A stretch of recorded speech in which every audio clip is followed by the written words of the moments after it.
Welcome to Marketing Minutes, where I break down strategies, tactics, and terms that you need to know as an entrepreneur or business owner in less than 10 minutes. And I think I'm getting pretty good. I don't know for sure because I haven't edited any of the videos that I've shot already, but I think I'm getting there. Anyway, that's not important though. Today we're talking about why people make purchases. Why do people buy stuff? Because, and I know like the simple answer is like they want it or they need it, but a lot of times they don't actually want or need it. In most instances, there's some type of psychological reasoning behind what's making them buy.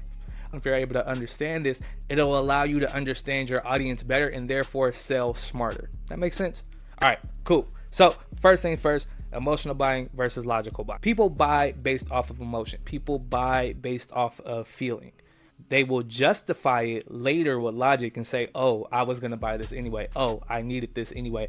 Oh, this is something I was going to look for. This makes sense for whatever. People will find a way to justify something that they really want to buy, right? But there has to be something deep inside that's causing them to want to buy. For example, if somebody buys a house, they're not buying a house. They're buying a place to build their family. They're buying security. If someone spends a lot on a wedding ring, they're not buying a ring. They're buying a status symbol. They're buying that token of their love, so to speak. So when it comes to your content, when it comes to your marketing, you don't need to understand how to speak to people's logic, like, oh, you need a ring because you're getting married. No, you need a wedding ring that's going to show your wife how much you love her and how much you care for her, and that she can flex and show off to her friends or show off in the group chat. You feel me? You're not selling a workout plan or a diet plan. You're selling how they're going to feel after they've been eating healthy, how they're going to be able to work, how they're going to be able to run longer, play with their kids, have sex longer. Like, what are they going to be able to do after they've bought from you or worked with you? Because that's what they truly want. That's what they're really after. They're not really after the thing. They're after the thing they're going to get from the thing. That makes sense? Usually the reason they're trying to get to whatever they're trying to get to, whether that's a goal, a dream, a future life, an end state, whatever they're trying to get to, they're usually doing so in an attempt to either move away from pain or move towards pleasure. Anything that somebody buys or anything that somebody spends money on, spends time doing, they're either doing it to move away from pain or to move closer to pleasure. Those are our most basic instincts, and those kind of like determine and dictate everything that we do. If we're really hungry, we're going to eat some food to get away from that pain. If you had a long day and you need some type of treat or whatever, you might eat some food to feel better or get a feeling that you want to feel that food is able to provide. And I hate using that as an example because I've really dealt with like issues when it comes to food and being able to control eating and shit. It's not fun. And I realized I used to do it not because I was hungry, but it was to move away from the pain of boredom. I don't like being bored. But anyway, back to what we were saying. People buy to either move away from pain or to get closer to pleasure. So any good marketer, any good brand, anybody who is going to help you with your business, they're going to make sure to help you or make sure you already do have a clear understanding of who your audience is. Not just from a surface level like, oh, they're people of color, oh, they're women, they're single moms, they're men in their 30s. Like, those are very general. You want to understand what struggles are they dealing with, what are they trying to get to, where are they trying to go in life, what do they ultimately want, not what do they want, what do they want for themselves, what status are they looking for, what happiness are they looking for, what belonging, what community are they looking for, right? Really good marketing and really good content is going to tap into one of those areas, either helping people escape pain or get closer to pleasure. If you put out entertaining content, if you're funny, if you create sketches, people are going to watch you because they're trying to find pleasure. They're looking for something that's going to help them, what we call escapism. It's going to help them escape the real world. They want something that's going to distract them, keep them entertained. If you provide credit repair, if you help somebody fix their credit and get funding or get a loan for a house, you're helping someone move away. You could possibly be helping someone move away from by fixing the credit score, getting them the money they need, or helping them move closer to pleasure or security by saying, oh, we can help you get to your house, we can help you get to your car, we can help you get to what you need, whatever you're looking for, right? But it's all about the framing and the understanding of what your audience is after and how you can position yourself as the solution to that. Also, pain is a much stronger motivator than pleasure. Pleasure is cool, but if something is hurting someone, if somebody is up at night thinking about this, if they're stressing about this, if this is causing them issues, they'll pay a lot more, or they'll be much more willing to try and solve that problem than they are just to try and get to pleasure, right? Okay, just remember that, keep that in mind. Third reason people buy. The third reason people buy is because somebody else already did. Social proof is a very, very, very powerful motivator.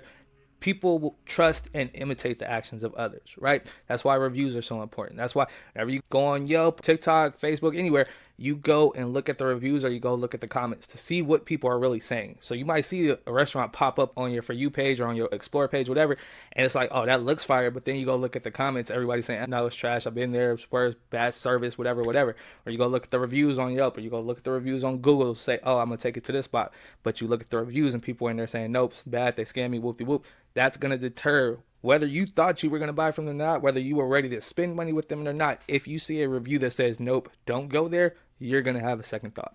And just like on the other side, if somebody says, oh, I loved it, you should go there, oh, you should go check this out, you're much more likely to go check it out, right? That's why testimonials are so important. That's why reviews are so important. That's why you should constantly be getting them as much as you can. Not only does it influence people to buy, but it also provides them a sense of security, that fear of potential buyer's remorse. You don't want somebody to feel like, oh, I made a mistake by buying from you. You don't want somebody to swipe their card or pay for your product and feel like, oh, I'm gonna regret this. Seeing somebody else already succeeded with it, that's gonna help to reduce that, right? Next reason people buy: scarcity and urgency. If something's going out of stock, if it's only limited time, this has never been more apparent than it is today, where we're in the age of different drops, different exclusive drops, whether that's clothes, merch, shoes, tickets, limited spaces at events. Anytime there's a limit on it, that's going to help boost the amount of people that want to buy. That's going to incentivize people to take action and get their spot, so that they don't have to experience the FOMO that comes with, oh, I had a chance to go, but I missed out. Oh, I had a chance to buy this, but I missed out. Oh, I waited too long on this. Oh, I didn't get to buy this last time. I'm going to make sure I'm going to get it this time, right? And you see this everywhere. There's always, wherever you go, wherever you might shop, there's usually some type of countdown somewhere. There's a timer going somewhere with a countdown saying this deal ends this time. Oh, come back for this exclusive in 2 days. Like, there's always some type of countdown or time incentive that will put that into your mind, like, oh, this is like a visual representation showing you that time is running out. It's really just a marketing ploy. It's really just a way to help incentivize you to take action faster.